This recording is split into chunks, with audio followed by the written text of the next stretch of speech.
start over. Okay, today I'm introducing Susan Crandall.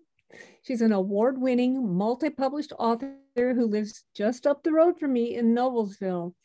And Susan's first novel, Backroads, a contemporary women's fiction with a little mystery running through it, not only earned rave reviews, but also won a Rita for the best first book from Romance Writers of America and 2 National Readers' Choice Awards. Her 10th book, Whistling Past the Graveyard, published in 2014, is a poignant coming-of-age story of courage and friendship set in Mississippi in 1963. And I can tell you that this is a beautifully written book, and if you haven't read it, I highly recommend that you do. It was a Pulpwood Queens National Book Club pick and received that year's Southern Independent Booksellers Alliance Award for Fiction. And she followed that with 2 more highly praised novels, The Flying Circus and The Myth of Perpetual Summer.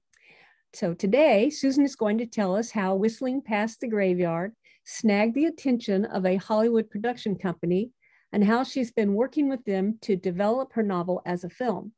And now I want to thank Susan in person for joining us today as I turn the program over to her. Susan. Thank you. Thank you. Thank you for inviting me, first of all. I was just telling Janice how I feel so isolated and deprived by not being able to associate with fellow writers since all the lockdown and everything. So this is a real treat for me. So I really appreciate it. Whistling Past the Graveyard is everything about this book has been an unusual journey. It was my 13th. No, it wasn't my 13th. It was my 10th novel. I'm working on my 13th.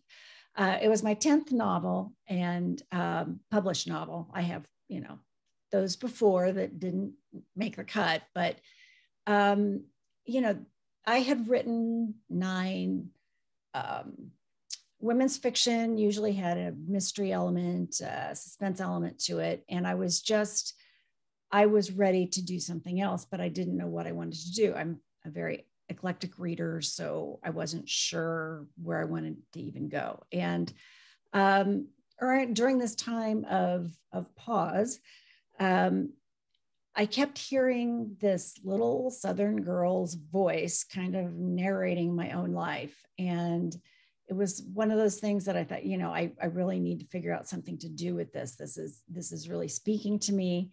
So I created this story that was unlike any I had ever written. It's entirely, the entire book is a 9-year-old girl's point of view. And the impetus for this was I wanted her to be on this search for maternal love. And that was going to be her journey. And her voice was so strong that this book couldn't have another point of view in it, because I tried it and it was like stumbling through a door when you switch point of views, and you never want that to happen. So I ended up writing this book. My agent and I did not agree on what we thought this book could be. So we parted ways and I ended up with a new agent. And she was very enthusiastic about it, but it was one of those things that she said, well, this book is different enough. Either everybody's going to want it or nobody's going to touch it. And I was very aware in the publishing world that was probably very true. So, but at this point, I was so invested in this character and the potential of this story that I'm writing it whether it goes anywhere or not. So I wrote I think I submitted it for proposal with 100 pages. And it fortunately ended up, everybody did want it. And so I ended up at Simon & Schuster, oddly enough, with the editor of my first 9 books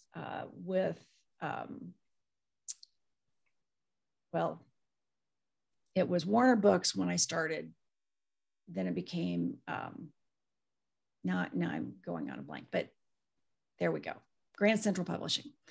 So I accepted that offer mostly because I really loved working with this editor, and I knew we really could do some good things together. So, the book was finished, turned in, and then, we went through the marketing process and all that. And there has been a film agent involved with the book since publication.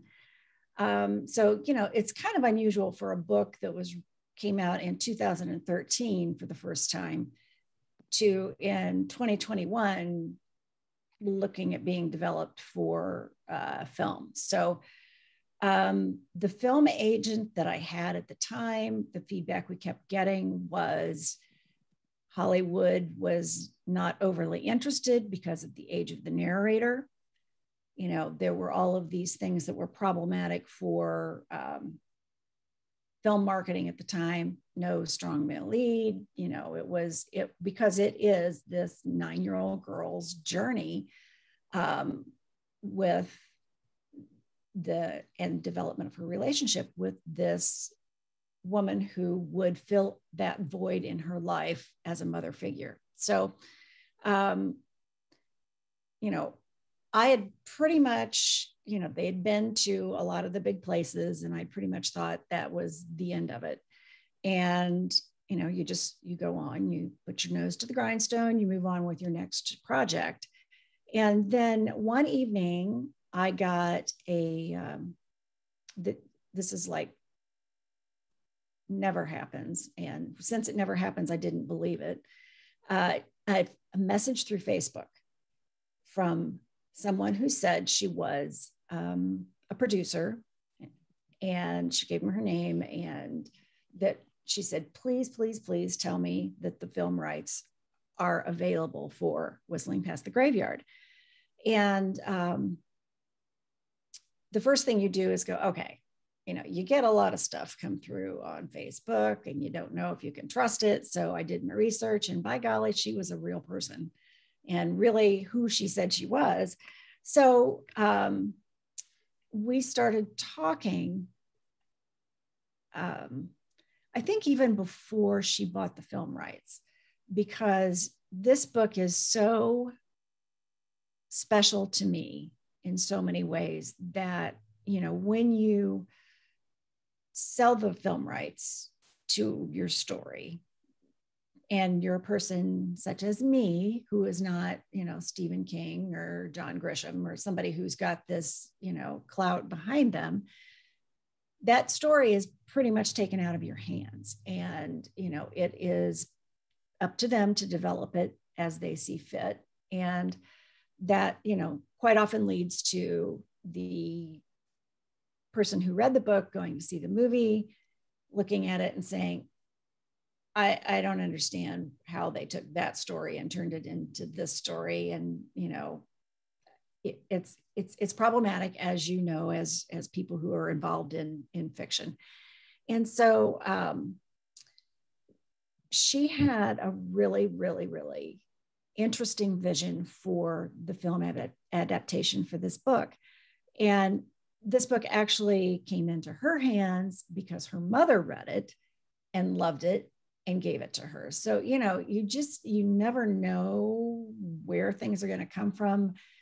The normal avenue was definitely not the film adaptation avenue for Whistling Past the Graveyard.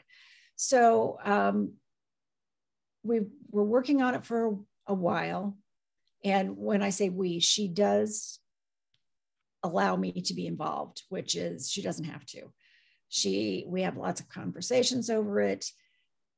She selected a screenwriter, which is as a different skill set than, writing a novel. So they let me read it once it was done. And the screenwriter did a great job of adapting this story and preserving everything about it that needed to be preserved. In fact, some of the dialogue is the same dialogue that was in the book. So I was just very, very pleased.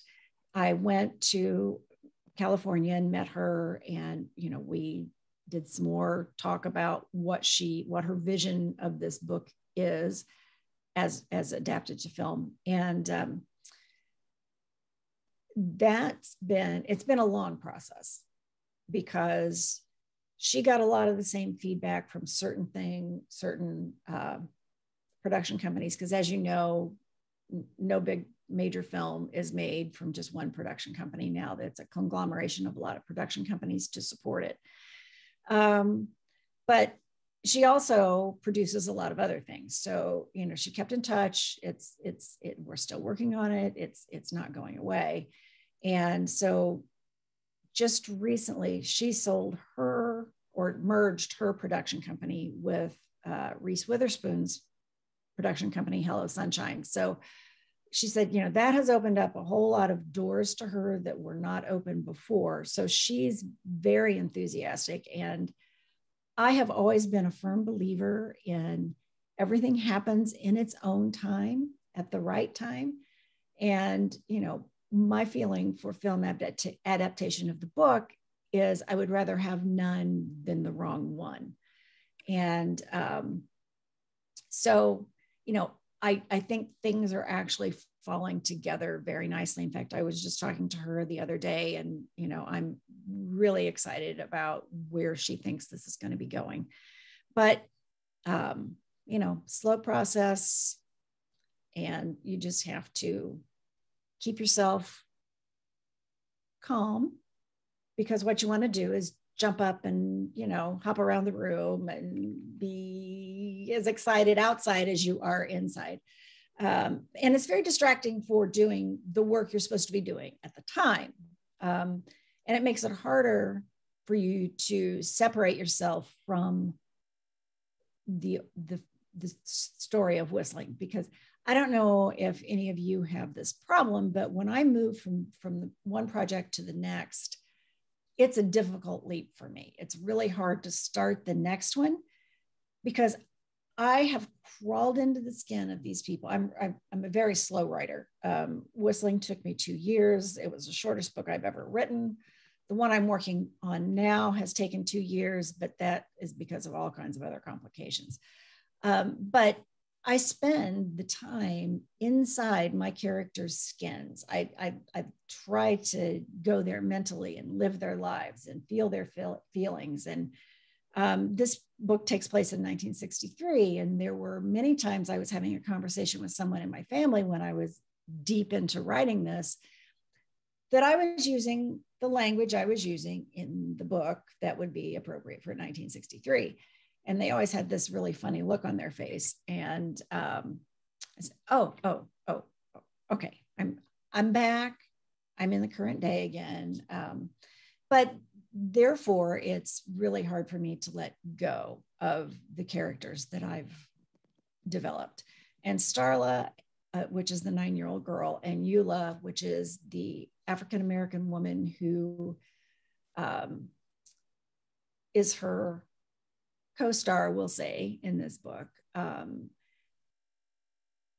very, very deep in me. So every time I go back to talking about that book, it takes me so far away from the book that I'm writing now that, I have to do a little mental cleansing to move on. But that's kind of the journey of how this book has gotten where it is. The other thing that's been totally out of the ordinary with this book is it was just in March chosen as the Penny's pick for Costco, which again is usually not a book that's been out for going on 8 years. So, this book I feel like it's finding its home, because it is still selling well, and it's word of mouth. It's people who love the book are sharing it with other people, other readers. And to me, that's the biggest compliment a writer could have. And it's also the best thing you can ask for your career. So everything's been a little out of the box for this book. I've had other books that were, I had one book that was looked at by Sony Pictures and several years ago, and that never went anywhere. And quite often, even after they buy the film rights to your book, it doesn't get developed. There are lots of steps, lots of processes that have to come together to actually get it so it actually goes into production. So rather than me just continue to blather about things you may or may not want to hear about, I would love to have your questions about anything. We don't have to limit it to the film development of this particular book. So, somebody? So if you have a question, go ahead and unmute yourself. If you want to turn on video, that's fine at this point. Yeah. Okay, I have a question. My name is Crystal Rhodes. And see, what is it? What rights did you give up in selling the story to a film producer? Okay. That's one question. Yeah, okay, that's good. That's a good question. Simon & Schuster bought world rights, but we held out the film rights separately, which can be, it's one of those things that an agent really needs to call as it's happening, because sometimes it's a book that they think, because once a major publisher has your film rights, you're probably not going to get them back. Mm-hmm. And they may not be doing anything with them. I mean, yes, they have avenues, but it depends on how much competition is out there at the time. So we held the film rights out and, like I said, tried to sell them to on our own. But, then the knock came on Facebook store. But for this, and this is my experience, I don't know if this is the way it always is, but basically they have the right to develop this story however they see fit. So I have no rights at all anymore about the film development. They don't have to talk to me. They don't have to communicate with me in any way about what's happening. I've been very fortunate in that they have kept me in. And then in the contract, there's also certain things about, how many days you could be allowed on set. They don't want you there all the time because they want to do what they want to do. But, there are those little details that come up in the contract. But basically for me, and what you've done is you sold the option to the rights. Okay, so, that's what right, option to the rights. For a limited time, or? Yes. Okay. It's normally about 18 months. Okay. And it depends on the contract, but mine was 18 months with option for renewal, mm-hmm. which, this happened several years ago. So they just keep renewing the option. And then when the film is actually, as it goes on and the options are renewed, you could kind of juggle the contract a little bit about, what you're willing to invest in the thing. Do you want a bigger piece of the gross after it's been made? Do you just want to go money up front? And, it's all that kind of stuff that is definitely individualized basis, and which is one of the things we're kind of working out now because it's time to renew the contract or the option again. But so it is a limited time. And if they do not renew, the rights come back to you. Mm-hmm. And then you can remarket them again. Okay. Another one? Yeah. I'm sorry. Crystal, did you have another question while you're? Don't ask me. I'll take up all your time. But, okay, you said something about a film agent. Did you go to a large company to try to get that agent, or was it your book agent knew somebody who did it? Yes. How did that process go? Yeah, most of the time, a decent sized agency has a film agent that they normally work with. Some actually have film agents in-house, but I'm with Susan Ginsburg at Writer's House, and they work with Dana Spector in LA for most of their film right sales and development. So, you know, that's, I did not go out and find a film agent per se. It's hard enough to find a book agent, you know, because there's so many moving parts, and you don't know until you're with them how they're going to treat your work. I've often said no agent is better than an agent that's not really interested in you, that has said, oh, okay, well, I'll take you on. If they feel that way about it, you're the last thing that they're ever going to be putting their effort into. So you need to look for an agent that is, oh, this book is for me. This is a story I want to do something with. So, you know, everything is, I'm sure, individualized, and right now, all contractual stuff is in a real state of flux about what they're doing. Even with book publishing contracts, publishers, they keep, like, when I signed my first contract, I get half of the advance on signing and half of the advance when I turned it in. Now they're breaking it into more pieces. They're stringing it out longer. I have a friend that just signed a contract that it's on signing, when you turn it in, on approval.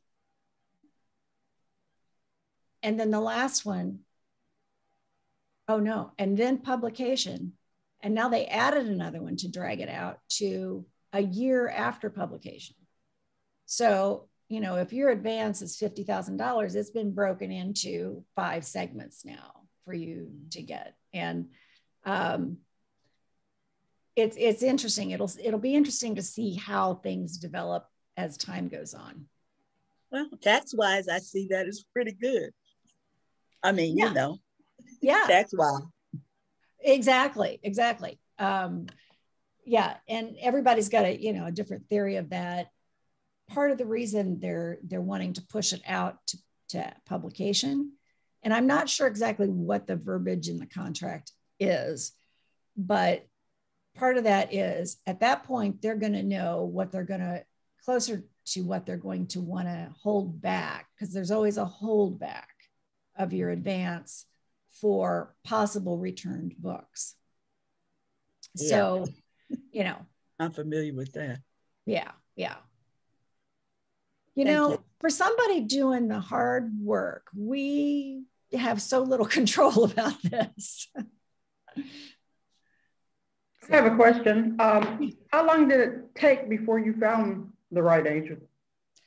Okay. I am on my either 5th or 6th agent. So I think there's something about, you get in the right place at the right time with the right person. The first agent I had was, when I first started writing, I was writing with my sister. So we had an agent that was starting to work with us on those stories. She retired. My sister quit writing. So then I found an agent that sold Backroads, my first book, which was the first one I wrote by myself. And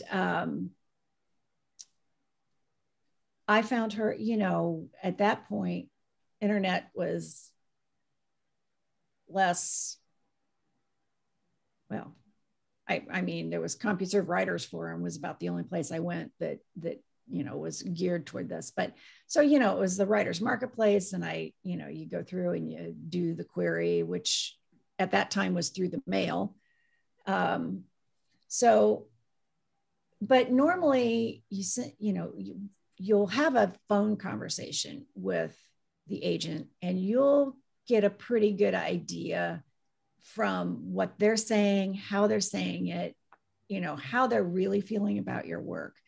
My second agent also retired. She was young. I thought she was going to last as long as I did, but no, she quit being an agent. And then I went to another agency that was recommended by a friend. And I was with them. And that's the agent that when whistling came out, the idea of whistling came, it was like, she was great for so many things, but this book was kind of a loud book. She was very, very, very literary and very quiet. And I knew this book was going to need somebody really aggressive to sell it because it was different. And so I got another youngish agent. And she did a great job with this book. And then she quit being an agent. So I don't know if I'm like the Black Widow spider for agents or what, but after her, I got this agent now, and I'm with her. But she's like my age, so she might retire. We'll just see. But when you talk to them, you'll get a good feel. And normally, it's because really with agents, there's no licensing, there's no qualification. If I decided today I wanted to be a literary agent, I could.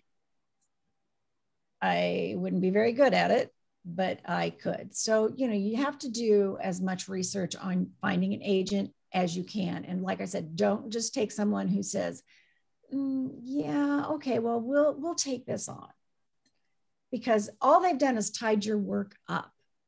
As much as we want it out there, we want representation, having representation who is putting it in a stack on their desk and letting it sit there instead of, going out there, because it's a lot of work to sell a book, and if you're, and they're not just selling your book, they're selling, X number of books. And so you want someone who's going to give your book the attention that it deserves. You gave that story the attention it deserved. Don't give it, a short shaft by not just keeping and looking until you find someone who you really feel comfortable with. And, with the internet, with groups like this, where you can talk to other writers and maybe they know somebody who's worked with this person before, that's always good to get as much feedback from people who have actually, spent time working with an agent and an agent will usually, if you're looking at signing with them, will usually let you, they'll give you a couple of names of people they represent, which is not all that hard to find if you're looking anyway. So, it's a process, but we all get so excited when the moment finally comes that, okay, there's someone, it was 9 years for me before I sold a book. And you've worked on it for so long and for so, you've put your heart and soul into it, and your heart just wants to say yes, yes, yes, yes. But you have to let your mind take over and say, all right, let's examine this. Are they going to take this book where I think it needs to go?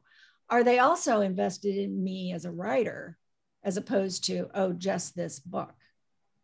So, there's a lot of conversation you need to have with an agent before you sign.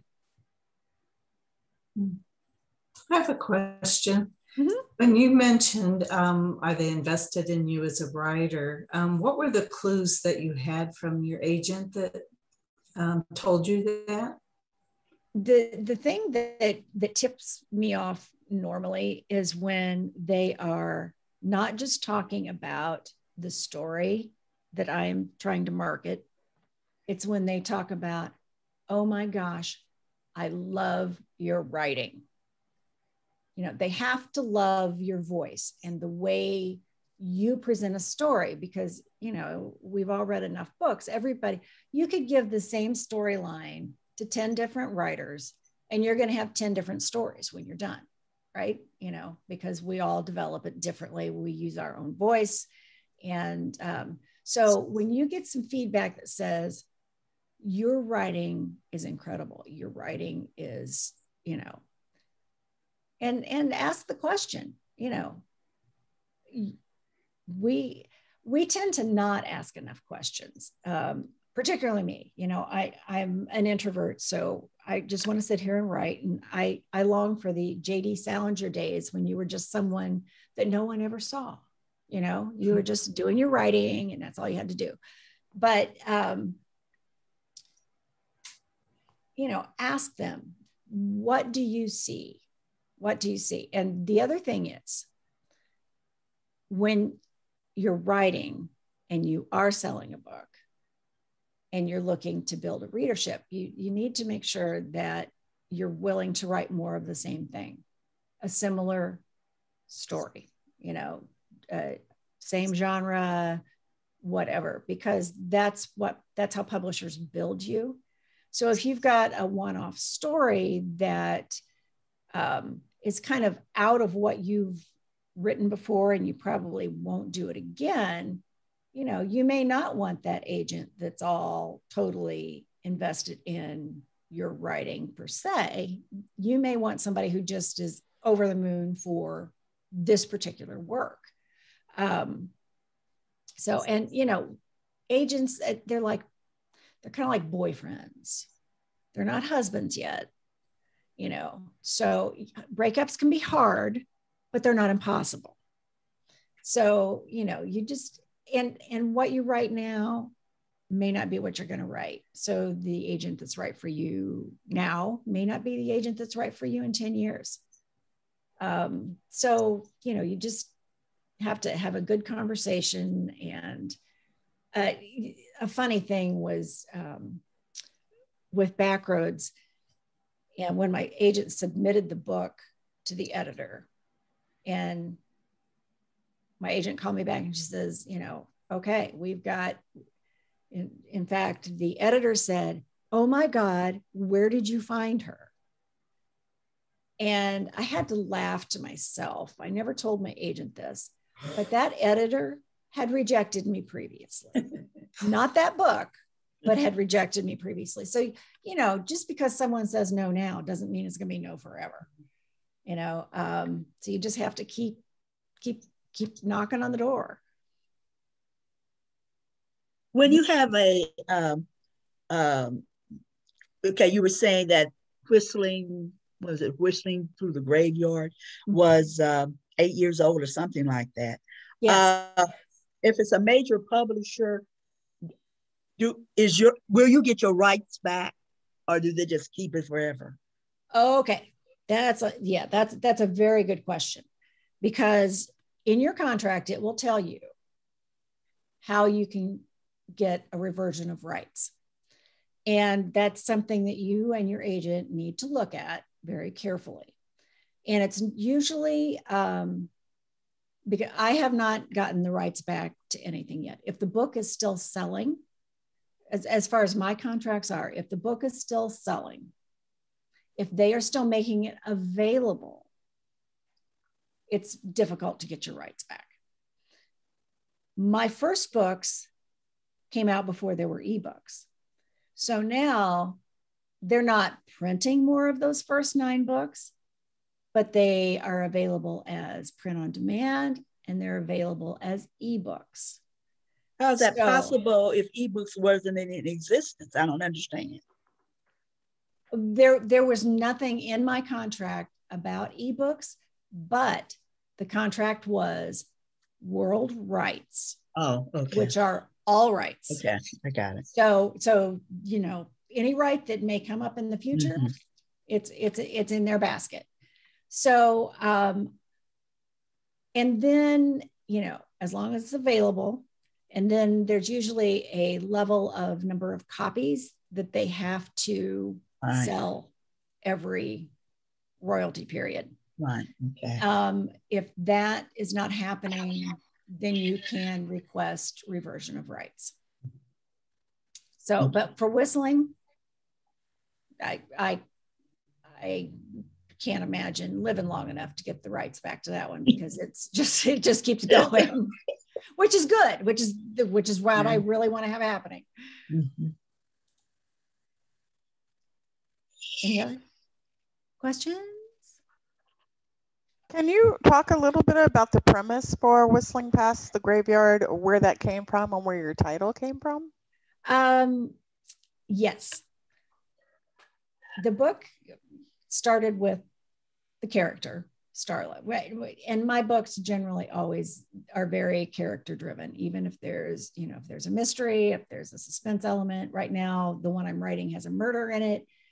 But it's not crime drama. It's character driven drama. So, I had this girl and I had to figure out what I was going to do with her, because she had this sassy little narration voice going. And so when I first started the book, I wanted this to be her search for maternal love.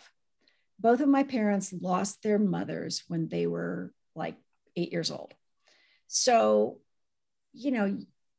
once that is taken away from a child's life, kids can do without a lot of things we think they need, but someone to fill that maternal void is so important to developing the person that you're going to be. And so I wanted this to be a search for maternal love. I wanted her to be a runaway. So once I got to that point, I realized I have to move this back in time. The premise of this book is it's a young girl who's being raised by a maternal grandmother, Southern family.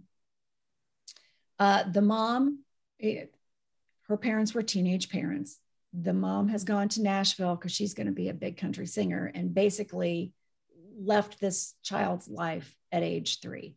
The father's working on an oil rig in the Gulf because, he thinks he's doing the best he can for this child. She's being cared for by my mother. I'm providing a life, a living to support. And so, but Starla's having a really hard time with the grandmother, because the grandmother has totally different ideas about what Starla should be.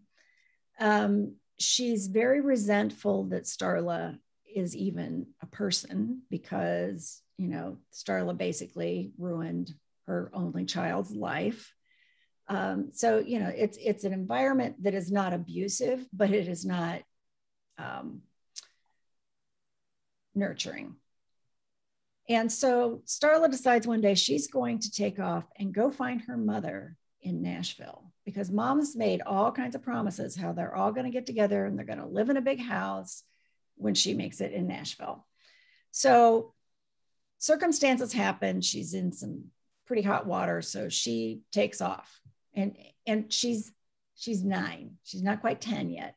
So I chose this age specifically because that is where children are right on that cusp of, when we're very young, our world is what is presented to us. Our world is a very insular. It's what our parents say it is. It's what our teachers say it is. It's what our faith says it is. And, by 12, you're already out there. You're already making up your own mind about things. You're pushing back. So I wanted her right on this sweet spot where she's, this world has been presented to her. It's 1963 in Mississippi. But now she's, I want her to find out and find through her own journey that the world is not as limited as what she thought it was. People are not who she was always told they were. And so I had to move it back so she could be a runaway without Amber Alert cell phones, because I needed her to be away for a while for things to happen. And so she runs away from home. She is picked up on the road by an African-American woman who has a white baby with her. And so this is the beginning of Starla beginning to look at people, as individuals, and not broad brush, all this group is this way, all this group is that way. But this relationship between Eula and Starla, it's a complicated emotional and physical journey for them. Once Eula picks Starla up on the road because she's worried seeing this child walking, it sets off a whole string of events that are going to be Starla's awakening. And the relationship between Starla and Eula is,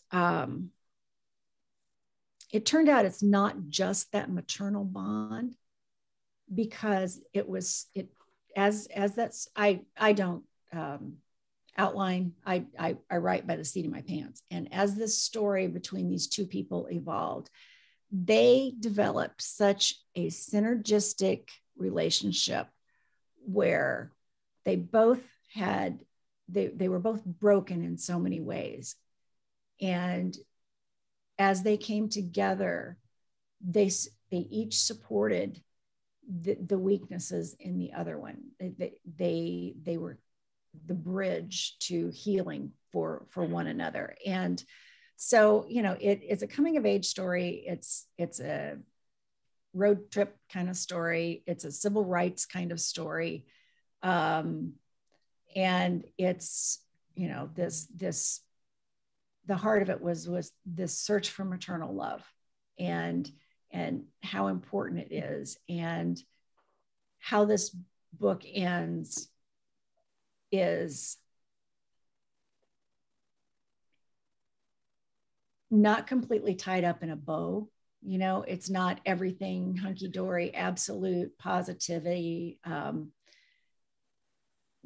But as that journey went, that was not going to be a realistic journey. And the other thing that was really tricky when I was writing this book, first of all, I'm writing it from a 9-year-old girl's point of view. So there are things that happen in this book that the reader needs to know that Starla doesn't understand.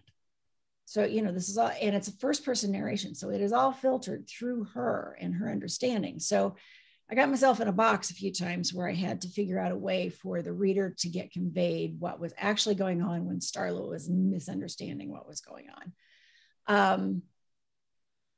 And now I've lost my track of where I was going with it. Oh,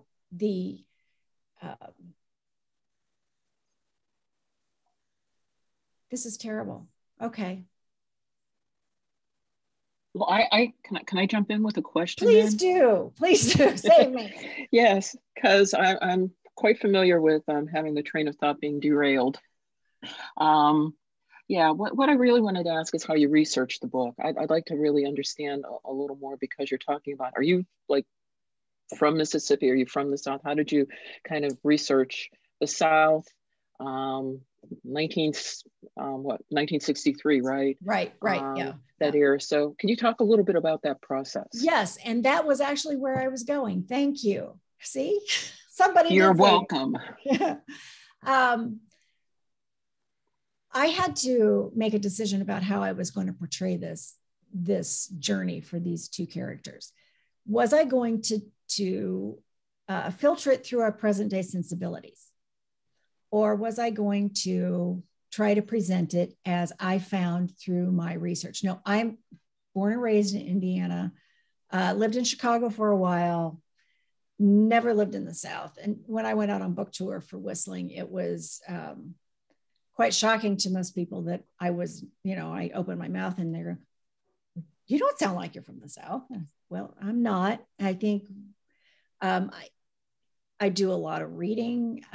I tried to get as many first person accounts of people who lived through the civil rights era in Mississippi, and memoirs and those kind of things for research. Doing 1963, there's a plethora of film that is available, like news film, that where you can get a real firsthand view of what was actually happening, and you can it's different being there than having someone tell you they've been there. So if you're watching film footage, it's as close as you're going to get to having been there and being able to filter it through yourself. So and I have taken several research trips in the South. I've written more than one book that's taken place in the South, and I'm a really, am I nosy? No, I'm an eavesdropper. But what I do is I listen to how people talk to one another, not necessarily how the content of what they're saying. How do they relate to one another? Sitting in local restaurants is one of my favorite things. I've actually, occasionally my husband has gone with me on a research trip, and which is really hard for him because I am totally seat of the pants by that too. It's like, I got a map. Okay, we're going to turn here. We're going to go there. And he's like, okay, where are we going to be? Where are we eating? Where are we sleeping? So, he was like knuckled for days, and I've actually had to shush him in a restaurant so I can hear what's going on around me. It's just, I think a good writer is a good observer, and you can, just take in everything you can about whatever your setting is, and put it in the box, and you never know what is actually going to fuel and become important in the story you're writing. So, it's, now that we have Google, we got a lot more video that is handy, but, the more you can read about someone relating a story that has lived through something similar to what you're writing, the more you're going to learn. And like I said, for me, my writing is all about my characters. So it's important what they feel, what they think. It's different than doing more crime fiction where, I need to know the reality of crime investigation, but that's not the nexus of my story. It's the character's journey. So, it's just immersing yourself into everything you can. And where did the title come from? Oh yes, the title. I'm terrible with titles, and this book was just called Starla for a long time, and that line is actually the first line in one of the chapters about whistling past the graveyard, and how that that keeps all the evil and the bad things away. And I literally jumped out of my chair when I wrote it, and I thought, that's it. That's the title of the book.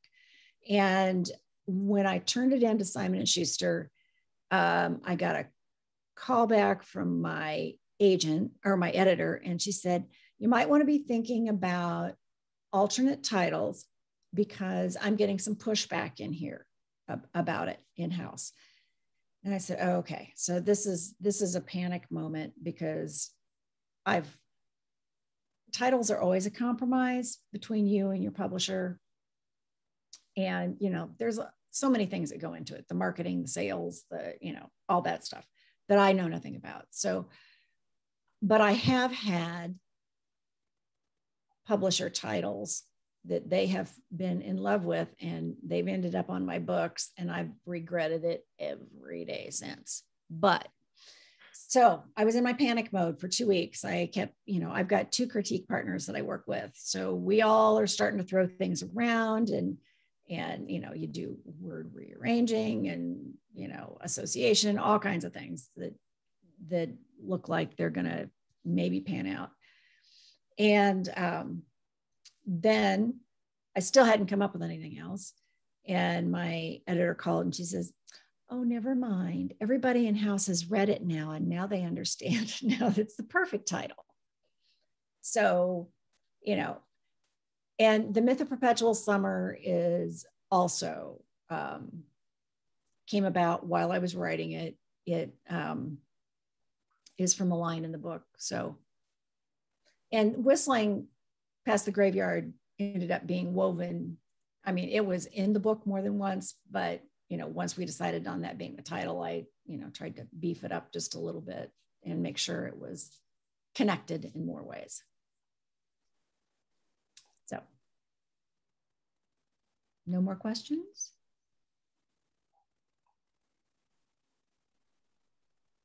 No?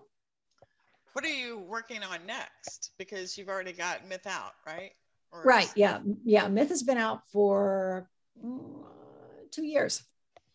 So yeah, like I said, I am not the speedy writer that I wish I was, but the book I'm writing now, and I'm so close to done. It takes place in the 50s and the 60s at a summer resort in Michigan. And it's the story of these 5 kids who this is where their lives intersect, is at this summer resort, and they all have complicated families and that type of thing. So it's kind of a coming of age friendship story that abruptly ends after they've been together for 7 years, I believe, when one of them is murdered. And then, it tears them apart. They all have secrets that they don't want anybody else to know. And so they've all gone their separate ways. And then so it's a dual timeline story. So we've got, the development of the friendship and childhood. And then we have the story that takes place in 1969 that brings the main character back to Michigan. She's Southern. She comes back to Michigan because she was with her very complicated family story, but she was a nurse in Vietnam, and one of the soldiers, one of the friends, ended up in Vietnam, and she knew he was there, and he was at a base that was someplace that she could get to on a helicopter, and she kept trying to see him because he was the baby of the group. He was, everybody needed to protect him, and before she can actually see him in person, he is killed. She has a nurse friend that calls her. She gets there, and he has a request that she go see his mother. And she has a very close relationship with his mother. So she goes back, and it's his sister that was the one that was murdered. So she goes back. And so now she goes back to Michigan to see the mother. And, the wheels obviously come off because we've got a story and we've got conflict. But when she goes back, all those questions and all of those betrayals come to the surface, and they finally do figure out exactly what happened the night that Audrey was killed. So, it's a mystery. It's all, very character driven as well. And it's going to have a really good twist in the end. And I'm just ready to write it. So now it's the fun part, like the first page is always fun, and the last 3 chapters are always fun. And, there's a lot of drudgery in the middle. So, and I don't have a contract for it, which is one of the reasons I have been poking along so much. If you don't have any fire under your feet, if you're me. Do you have a working title that you're using, or? I'm right now, it's called The Summer Colony, because a lot of it is associated with this Northern Michigan resorts were a big thing for like Chicago and. It was for me too. Yeah. That was my summer vacations. Yeah. Yeah. And, before, and there was a lot of money that went from Chicago to summer houses in upper Michigan before, air travel and things. So this summer colony was created, around the turn of the century. And so, there's kind of a throwback to that in it. I don't know that title is going to stick. However, I've got a couple of other ideas. We'll see once it's done. Because now that I'm to the end, I'm going to have to go back and do some tweaking in the beginning because I think the beginning's a little bit too slow. But we'll see what that comes out to be. I like the summer colony. I'm not sure if it's actually going to fit with the publisher, so we'll see. So I'm kind of confused by your genre. Did you say you started off in romance and now you're writing this as mystery? I'm not. Well, this has been my problem my whole writing career and when I was writing with my sister, it was, it wasn't that the writing wasn't marketable. It was that we don't know what to do with this because you're straddling genres, and so when I started my first book by myself, with the feedback that I had, I decided, all right, I am writing with marketability in mind. And 53% of the fiction market at the time had a very strong romantic element in it. Yes, yeah. So that was part of why I chose to write one with a really strong romance in it. And, but it was a bigger story. So, because I know when it got tied in with romance books and shelved with romance books, I got a lot of fan mail that said, well, this was a really good book, but all that other stuff took away from the romance. So that's another thing about marketing is you have to kind of watch, because if you're marketing a book as romance, those readers know what they want, right? Mystery readers know what they want. And that's why marketing works and genres work. So I have to say right now, the past 3 have been categorized as historical fiction, which I was totally taken back by when Whistling came out, and I read a review that referred to it as historical fiction. And I thought, okay, I remember 1963, so I have a real problem with you referring to that as historical fiction. But I've grown to accept it. So it's historical fiction, and a lot of it is historical fiction with a coming of age story. The Myth of Perpetual Summer is a story of 4 kids in a very dysfunctional family. The mother's just not interested in being a mother. The father's bipolar. The only stability in the family is the grandmother. But I wanted a story of 4 children being raised in the same environment and same difficult environment, and how they all react differently to those circumstances. So we have these 4 kids and how they've coped with this super dysfunctional family. And then there are family secrets that have exacerbated the situation. And one of the kids, when he grows up, joins a cult, is accused of a crime.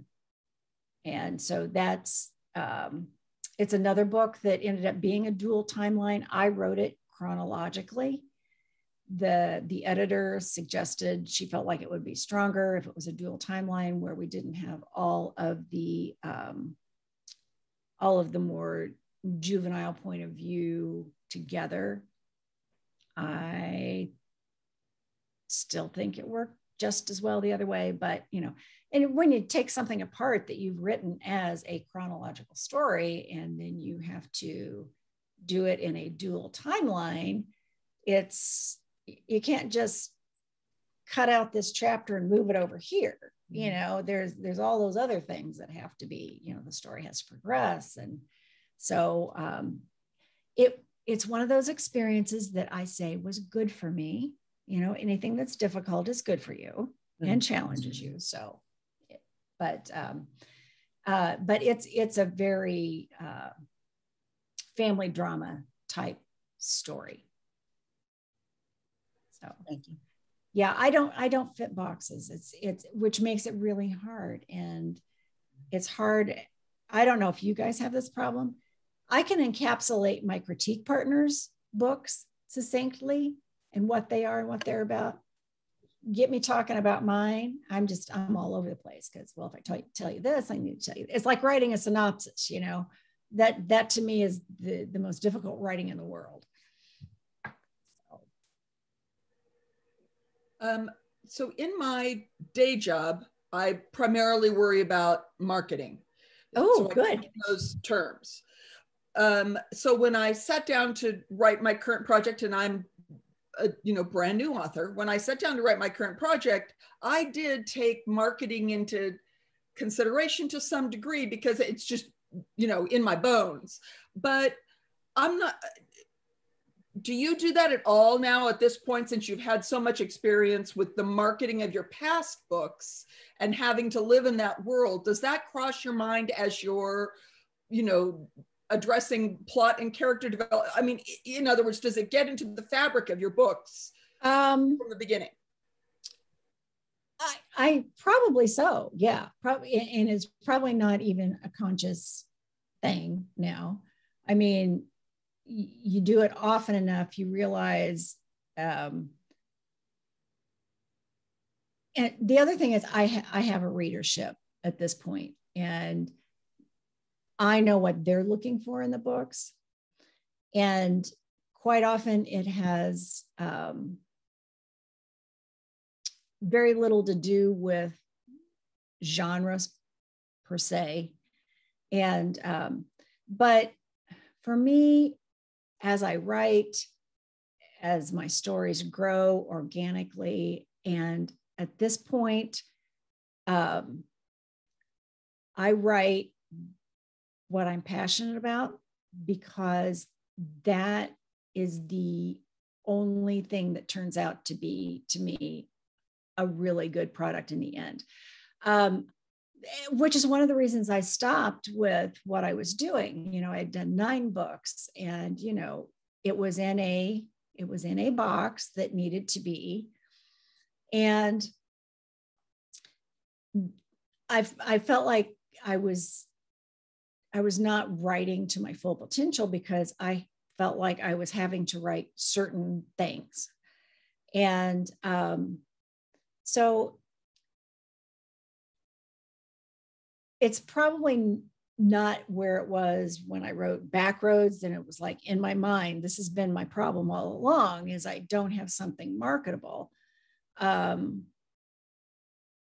now, and there's something to be said for being my age, and I've just decided, all right, I have to really enjoy writing what I'm writing to make it worth my while, right? Because sometimes the financial reward is there, sometimes it's not, so I need, for me, and fortunately, I don't have to support myself. I have a very supportive husband that doesn't really understand what I do, but he supports it. And so, like I said, now it has to be something that really. Have you ever heard the Sarah Bareilles' song, "I'm Not Going to Write You a Love Song"? Okay, it's very much like that. Okay, you get to the point where, okay, this is what you need to write. Well, okay, so now that's what I'm writing, but that's not what I want to write. That's not where my passion is for the story. So for me now, And, you know, the book I've got now is not contracted. It may not sell, but it's one I wanted to write and feel passionate about, and think it's a good solid story. And because you never know, you never know what's going to happen, and what the trend is. You know, right now, and you watch trends in publishing when you watch books come out, you know, and with right now the strong push to diversity, that is an important thing that needs to be done. You know, there's only so many publishing slots, right? And it's not like we just buy as many books as we want, and you know, they plan how many books they're going to publish in a year, and what's going to go behind them. So, you know, it's one of those things that, you know, it may happen and it may not, but, you know, it's my story. I'm writing it, and we'll see. Well, it sounds like an interesting pitch to me. I think you're going to sell that book. Well, I hope so. I hope so. It's been a fun ride, even though I feel like with all the interruptions we've had with, you know, I've got 4 grandkids that live close by. All the parents work. My son just got a divorce, so he's totally on his own with his kids. And so with virtual school, who's the one that's available to supervise? And I have to tell you, it's because it's 3 6-year-olds and an 8-year-old. And at the end of the day, there's nothing left to come home and write. So it's taken it a while, and it's been kind of bumpy because I'll get going and then I'll fall off for a while, and I'm back going, then I'll fall off again. So that's another reason it's got to go back and really be the front end of it is going to have to be gone through because honest to goodness, sometimes I have no idea what I wrote. So we'll find out.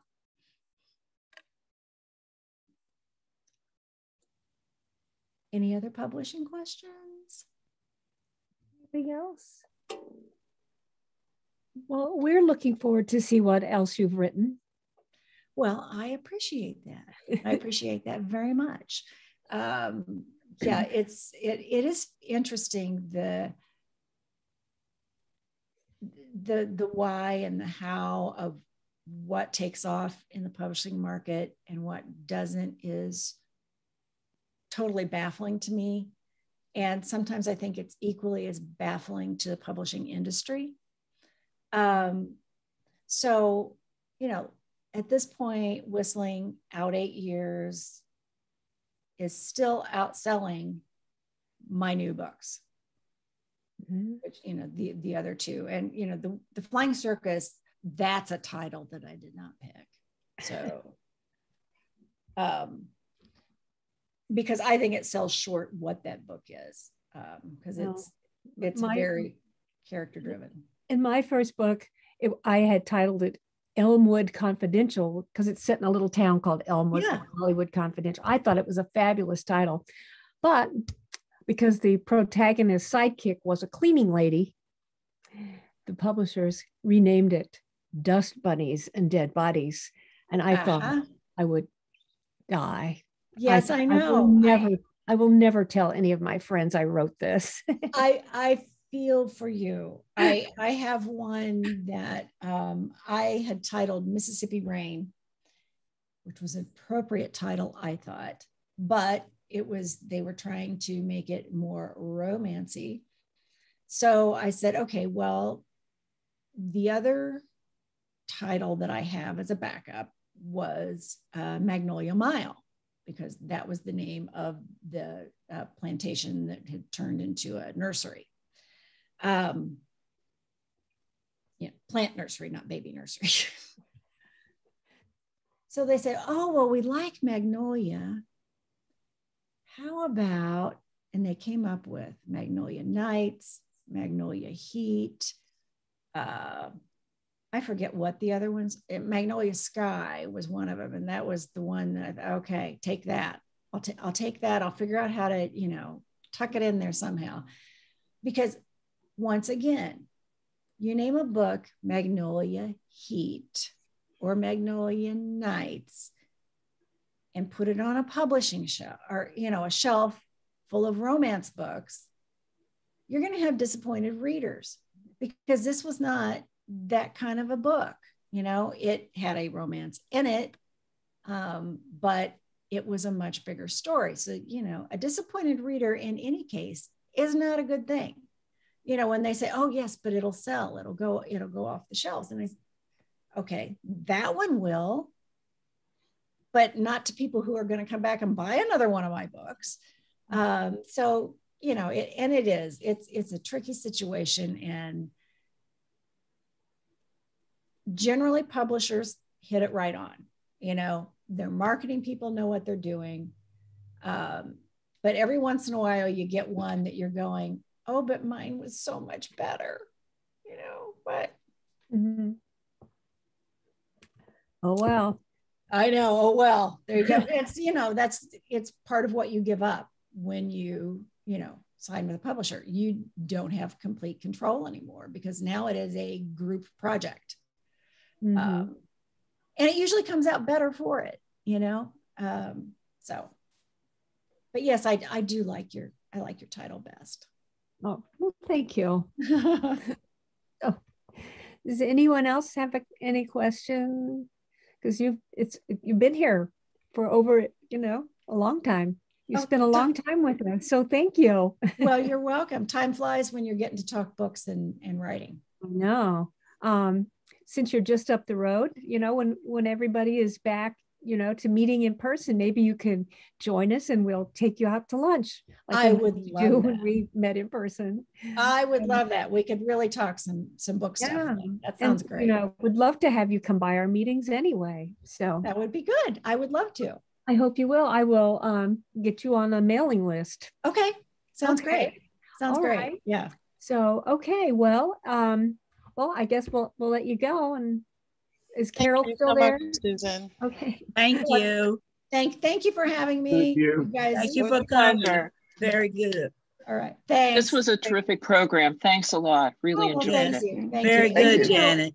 If you guys have any questions, you can always email me, or if you've got something you're up against that you're not sure about publishing wise, I may or may not be able to help, but I'm a sympathetic ear and have a little bit of input that might be good. So it's just Susan at susancrandall.net, and I'm happy to help in any way I can, and I hope to get to see everyone in person before too long. That would be great. Okay. Thank you. Thank you. Bye-bye. Bye. Thank you, everyone.